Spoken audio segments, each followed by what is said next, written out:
Bienvenidas y bienvenidos a Bajo el Mismo Cielo.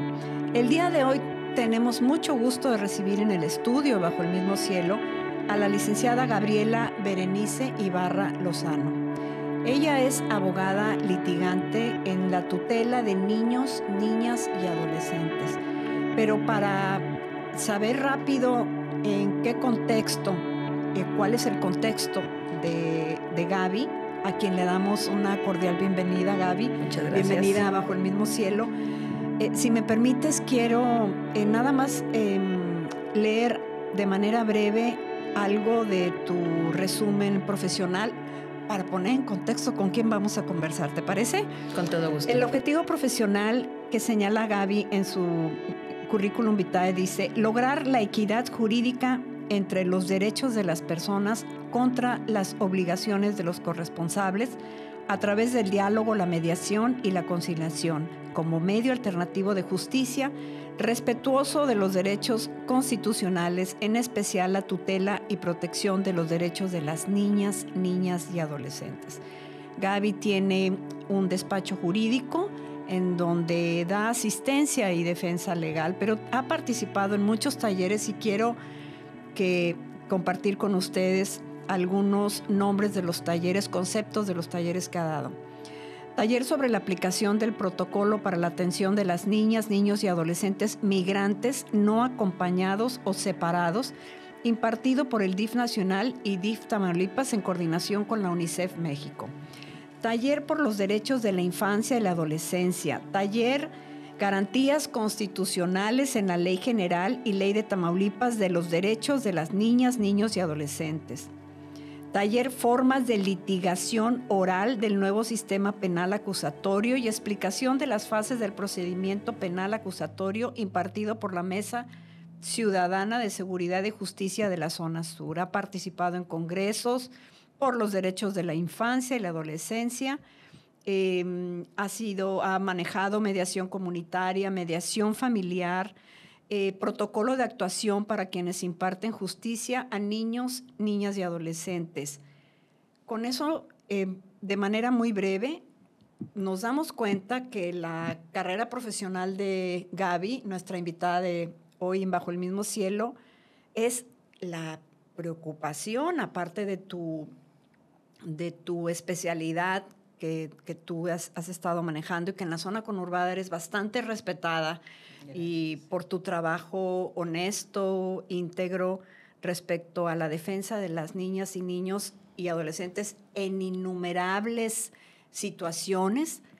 Gaby, ¿qué nos puedes decir acerca de la condición que actualmente tú observas en tu cotidianeidad respecto al respeto a las niñas, niños y adolescentes? Antes, Gaby, antes de entrar a algo que platicamos, que sí nos gustaría que nos dieras información acerca de la nueva ley de deudores alimentarios, que eso nos hizo que se desencadenara esto, pero claro, vamos entendiendo el inicio. ¿Cuál es la condición que viven niñas, niños y adolescentes? Pues muchas gracias, es un placer estar aquí y que haya voz para los que no tienen voz. Eso es lo que yo siempre he dicho, y que hay cuentos sin hadas. ¿Por qué lo digo? Porque hay muchos niños en la zona sur que son violentados en sus derechos, tanto escolares, en sus derechos a tener un acta de nacimiento, en sus derechos a que son víctimas de algún maltrato físico o abuso sexual y hasta violación, y en el maltrato a la falta de los alimentos por quienes ejercen su patria potestad, su guardia o su custodia. Y aquí en la zona sur de Tamaulipas sí nos hemos topado con que hay muchos niños de todas los estratos sociales, donde tiene que haber una tutela de sus derechos. Dentro de la experiencia que yo tengo, es que en las escuelas es donde se dan cuenta los profesores qué está pasando en el seno familiar. Ahí es donde se da cuenta todo, y como que falta una corresponsabilidad entre las 3 órdenes de gobierno para que en este caso a través del gobierno estatal pues implementen acciones públicas o políticas públicas en las escuelas, tanto públicas como privadas, para conocer qué está pasando en el seno familiar, porque hay muchas cosas que no se dicen, muchas cosas que a veces se callan los padres, los abuelos, los tíos o los maestros y no se dan cuenta que el tener conocimiento de la violación a un derecho de algún niño es cómplice de algún delito. Gaby, con esto nos estás diciendo que los maestros se dan cuenta de la situación de pues, los niños, además son bastante transparentes. La aplicación de políticas públicas de parte de las escuelas, ¿cómo sería esto? Dentro de la ley de los derechos de las niñas, niños y los adolescentes, sí está, pero bien, no la aplican. ¿Cómo está la información de esa aplicación? Bueno, lo que pasa que en las escuelas están obligados los maestros a la tutela de los derechos de los niños y en el momento que ellos se percatan que hay una violación a esos derechos por algún familiar, están obligados a presentar una denuncia ante las agencias o a lo que se le conoce ahorita como unidades generales de investigación o a la Procuraduría de Sistema DIF, pero no lo hacen por desconocimiento. Y los o sea, la Secretaría de Educación Pública no ha atendido ese tema, no ha escuchado, no ha puesto ese sensor. Así es. Y es muy lamentable porque existe lo que es el CIPINA, es el Sistema Integral de Protección a los Derechos de las Niñas, Niños y los Adolescentes en el Estado. Y a nivel nacional hay igual, que es lo que está dentro de la Ley General de los Derechos de las Niñas, Niños y los Adolescentes. Y el presidente de ese comité es el gobernador de cada estado. Y está conformado por 3 presidentes municipales y dentro de los 3 presidentes es uno que esté en zona norte, uno en zona centro y otro en zona sur. Específicamente en esta zona sur del estado de Tamaulipas. El que está a cargo es el alcalde de Altamira. Bien. Y pues nos damos cuenta que no les han explicado o no saben o no hay quien les indique que ellos son los promotores de hacer las políticas públicas y los programas para poder atender esta falta de conocimiento en las escuelas, que son las que tienen que presentar una denuncia. Y ya está en la ley que las instituciones de educación públicas o privadas están obligadas a denunciar ante la violación de algún derecho de los niños. A falta de esta denuncia hay sanciones administrativas y sanciones de que los dejarían sin estar en la función pública por varios años, pero no lo hacen y no lo saben mucha gente. ¿Están muy descobijados entonces los niños en ese sentido de retroalimentación de parte de un superior? Así es. Y yo he recibido muchas llamadas donde me piden asesorías de muchas escuelas, tanto públicas como privadas, que no saben qué hacer. ¿Y tú qué haces en ese sentido? Yo ahí lo que les explico es que está la ley y que el primer punto es poner de conocimiento al supervisor de la zona escolar y él a su vez tiene que poner de conocimiento inmediato al CREDE, que son los centros de educación regional de cada municipio. Bien. El CREDE está obligado a informar en ese momento a la Procuraduría del Sistema DIF del municipio donde se encuentre esa escuela. Y la única persona que es impactante de ver esto, que es la única persona que puede hacerlo y no lo hacen, son las procuradurías del sistema DIF de cada municipio.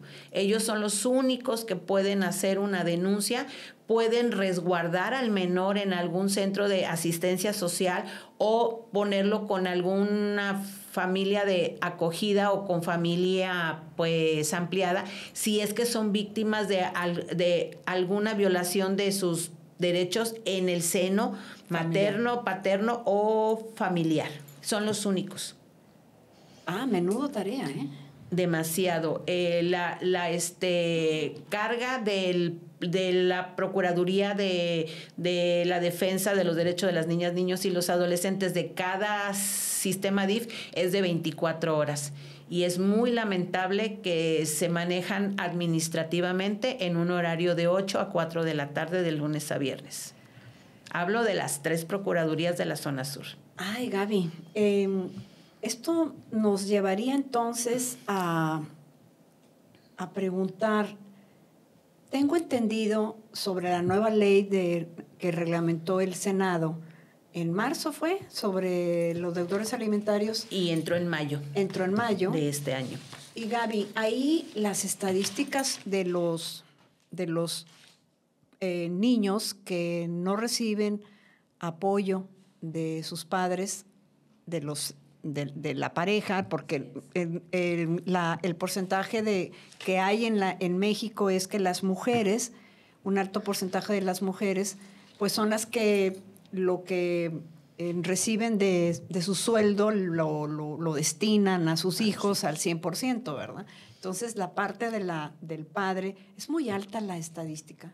Sí, no. Yo manejo muchísimos juicios de pensiones alimenticias donde el papá no aporta los alimentos. Y a veces nos dicen, bueno, pero hay mamás que no lo hacen, sí, pero el promedio de los niños están bajo la custodia de la mamá. Y pues la mamá tiene que hacerla de proveedora. Ajá. Porque pues el papá no da los alimentos y se salen de trabajar y existen leyes para obligarlos o se salen de trabajar sin los padres se salen de trabajar. Lo que es el papá se sale de trabajar sin seguridad social. Están dentro de las empresas sin seguridad social a fin de que una autoridad no pueda investigar reportar cuánto ganan. ¿Y qué porcentaje maneja, tiene que ser como ley de deducción del sueldo del padre? Ok, cuando un papá recibe a través de un sueldo de una empresa, de una institución, es entre el 30 y 50% del sueldo que percibe neto. Y estamos hablando de fondos de ahorro, de los aguinaldos, de las vacaciones, de horas extras. Lo único que no entra dentro de ese porcentaje son los gastos de viáticos para cuando tienen que trasladarse a otra ciudad a ejercer su trabajo. Y es muy lamentable que se prestan las empresas a que los papás no estén con seguridad social a fin de que no les embarguen. Esto lo veíamos en la práctica.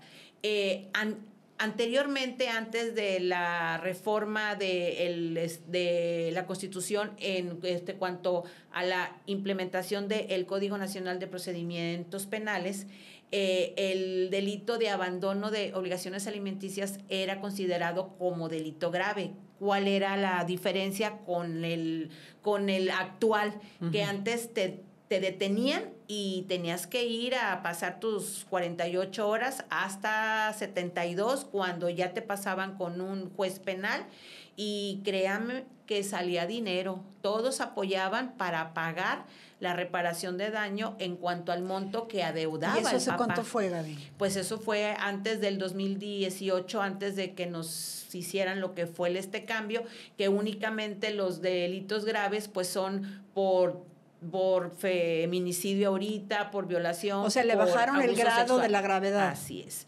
¿Y qué es lo que nos trae como consecuencia? Yo que lo analizo y que lo vivo diario, es que me doy cuenta que esa mamá que tiene que trabajar para poderle darle lo que necesita pues a su hijo porque el papá se salió de trabajar, son niños que quedan a cargo de las abuelas, de los tíos y en algunas ocasiones de alguna amiguita que les piden para que se los cuiden, y en algunas ocasiones son niños que son víctimas de algún otro tipo de delito, niños que han sido pues abusados en forma sexual por alguna persona que está en ese domicilio, que la señora que lo cuida pues no está al pendiente. Sí, porque la mamá tiene que ir a trabajar. Tiene que ir a trabajar.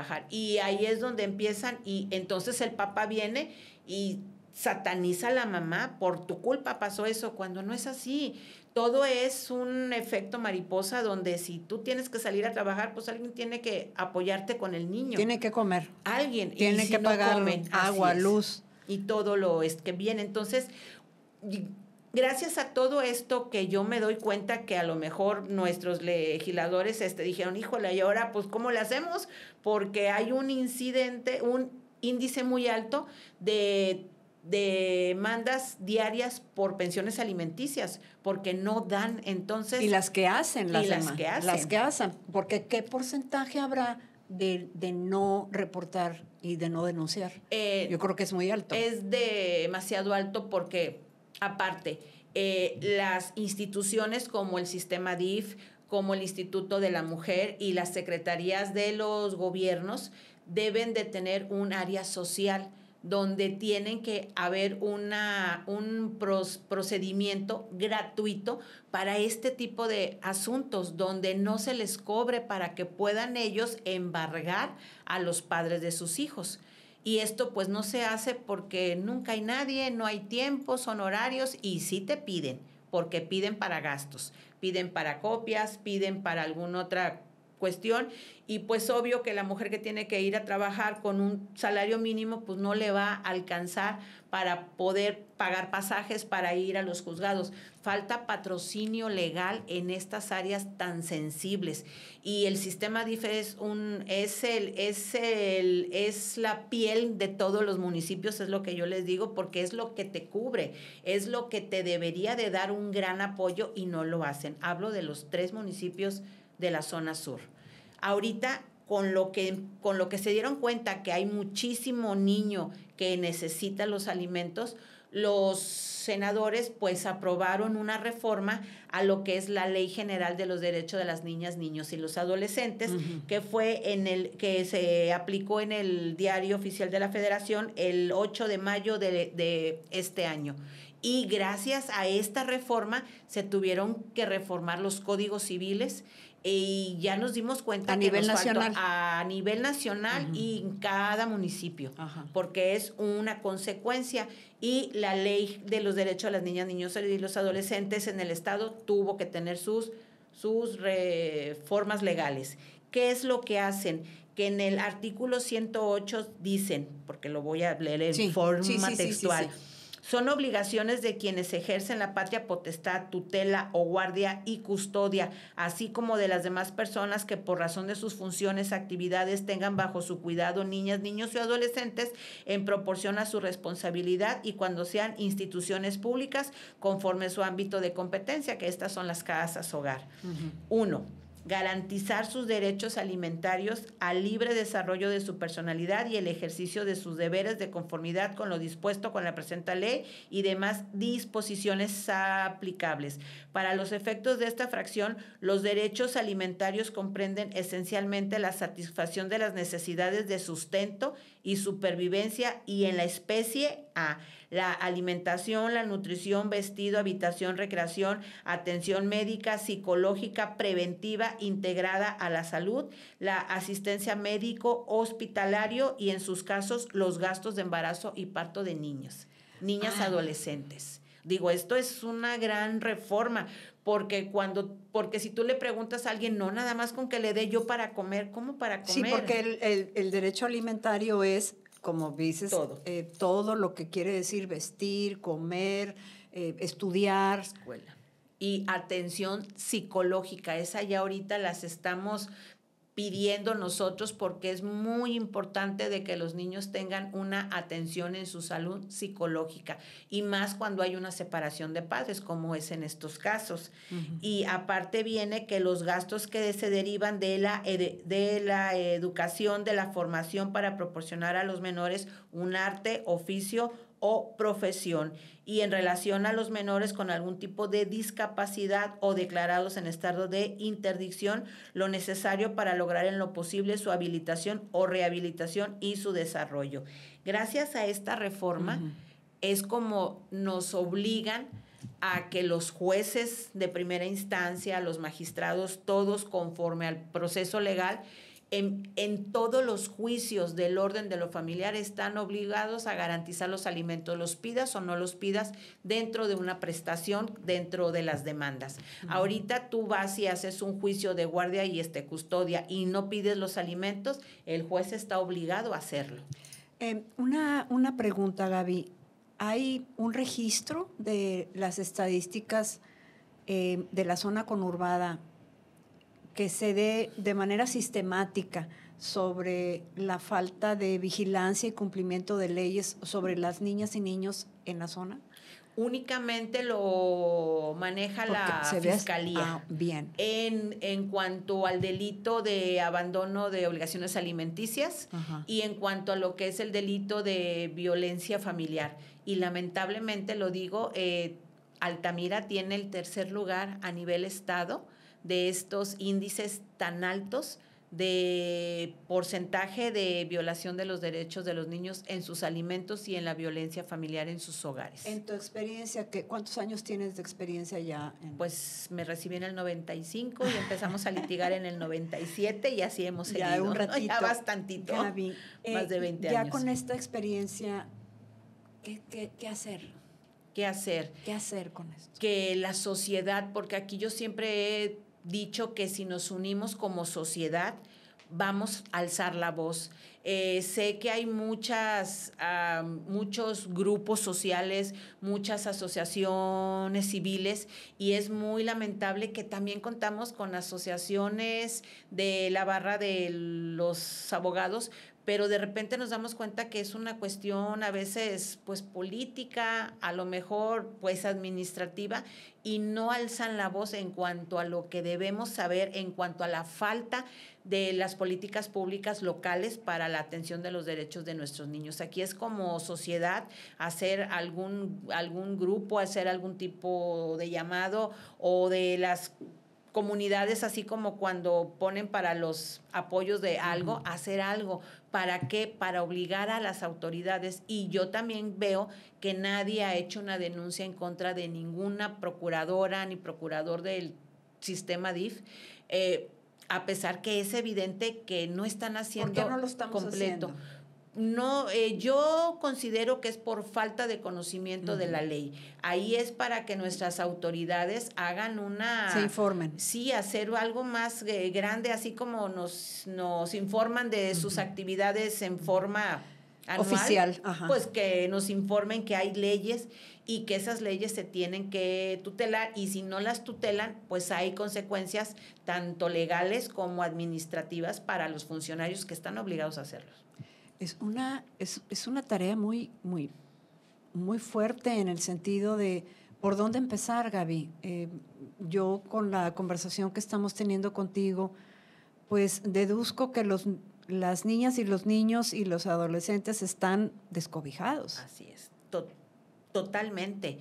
Y cuando de repente alguna persona se da cuenta de lo que está pasando, a mí me marcan, me dicen, Lee, ¿qué puedo hacer en este caso? 2 cosas. Habla al 911, reporta el maltrato o lo que tú estás viendo contra ese niño, y te tienen que dar un número de folio para su seguimiento. ¿Por qué? Porque la línea de emergencia del 911 está en contacto con las procuradurías de DIF. Y sí es muy triste que pasan cosas pues los sábados y que los vemos en las redes sociales, que hay niños solos en la casa y que no llega la procuradora, que no llega el procurador. ¿Por qué? Pues porque es sábado, porque ellos a las 4 apagan el celular. Y va la policía, van los bomberos, y hasta que alguien se mete y saca a esos niños y se los entregan, en este caso, a las unidades generales de pues investigación que estén en este turno, es como acuden los procuradores a recoger esos niños. ¿A dónde llevan los niños? Deben de ser en el momento que una autoridad policial ve que algún menor está en riesgo, tienen que inmediatamente pues sacar a esos niños y resguardarlos y entregarlos a la Unidad General de Investigación, que son las agencias del Ministerio Público, que son las que se van a encargar en ese momento de hablarle a la procuradora del sistema DIF para que acuda a que se los entreguen, O sea, en lo que hacen las investigaciones. Al investigaciones. niño lo resguardan en una agencia del Ministerio Así Público. Siempre y cuando la procuradora no llegue. Y eso es lo que normalmente esto pasa los fines de semana, no sé por qué, pero los fines de semana pasa esto. Y las autoridades de las procuradurías de DIF no atienden. ¿Y quién cuida a los niños en la agencia del Ministerio Público? Pues la propio Ministerio Público, los funcionarios, en lo que llega la persona indicada para hacerles una entrega de ese menor, porque todo tiene que ir con documentación, porque ese no niño necesitan no a un puede ser adulto entregado. que esté con ellos. No, en ese momento la misma policía, los mismos bomberos son los que se encargan de hacer esa entrega y son los que en el momento que lo reciben la unidad, pues se les hace las valoraciones con un médico legista e inmediatamente le tienen que hablar a la psicóloga para que empiecen con el respeto de los derechos de esos niños y que la procuradora o el procurador de DIF acudan a que se los entreguen. ¿Por qué? Porque fueron niños que estaban solos en su casa, que la mamá no estaba o que la mamá o que el papá estaban en condiciones no aptas para atender a sus hijos en ese momento, que estaban pues alcoholizados. ¿Y este porcentaje es alto, Gaby, en la zona? Sí, muy lamentablemente la zona sur, y hablo Tampico Madero y Altamira, sí, esto pasa mucho aquí.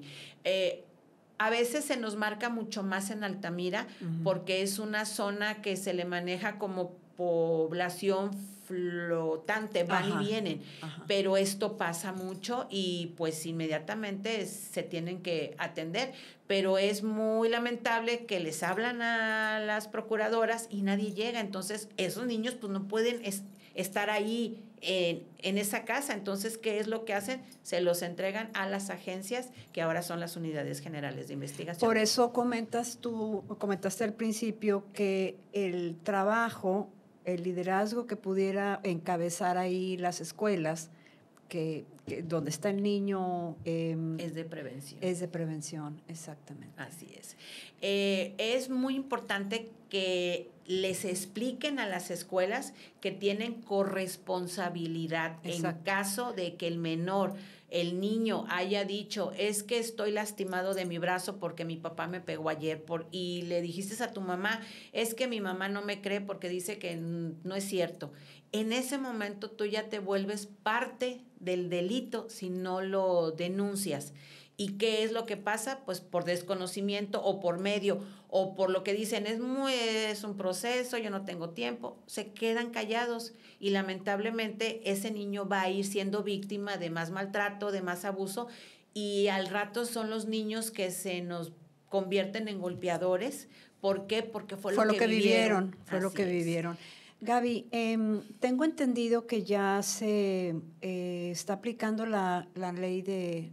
la nueva ley de deudores alimentarios en toda la República. Sí, y aquí, fíjate que aquí en Tamaulipas, el año pasado, en marzo, entró en funciones, pero como que no le hacíamos mucho caso, y yo no digo nosotros, los que nos dedicamos al litigio, sino los jueces. Era así como que, pues si me lo pides, lo doy, pero si no me lo pides en el juicio, pues no te concedo los alimentos. Y ya cuando entra esta reforma, nos obligaron a todos a empezar con los alimentos. ¿Y qué es esta parte? Cuando papá se sale de trabajar porque no quiere dar una pensión, inmediatamente el juez valora que si se salió de trabajar, pero como los alimentos son de orden público, sin consentimiento del deudor alimentista, ordenan un embargo en un salario mínimo diario por menor. Entonces, a veces sale hasta más caro. Claro, claro. ¿Y cuánto tiempo dura ese proceso? Por ejemplo, va la señora, pone una denuncia en el DIF, ¿es correcto? Bueno, no, esto ya es ante los jueces de lo familiar, porque es una demanda.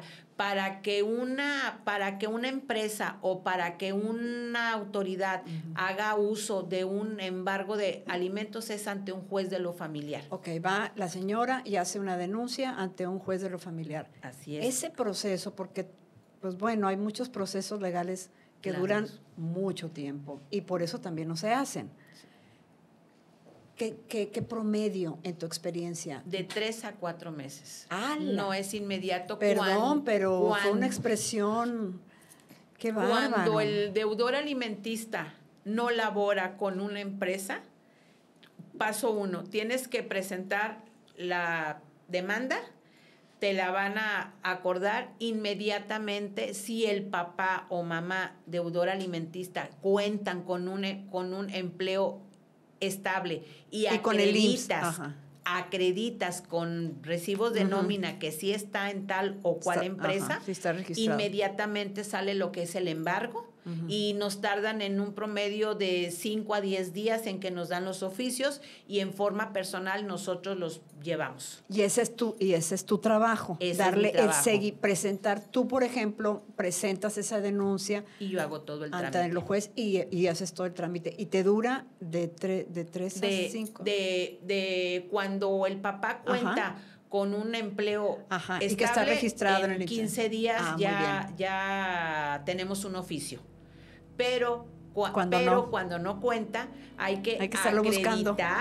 Y hay que hacer la solicitud, hay vista al Ministerio Público, se hace un resolutivo y como tampoco es que sea que digan se puede o no se puede, hay 7 jueces de lo familiar y de repente cada uno tiene su propio criterio y no se han unificado y unos nos piden previo a declarar cuánto es el embargo, se tiene que hacer un estudio socioeconómico y las personas que están autorizadas son las trabajadoras sociales de los sistemas DIF como auxiliares de la justicia. Claro, con la carga de trabajo me van a dar esa fecha dentro de un mes y medio. Gaby, ¿te parece que nos vayamos y si nos los permites irnos a la parte 2? Claro que sí. Vamos a la parte 2, gracias.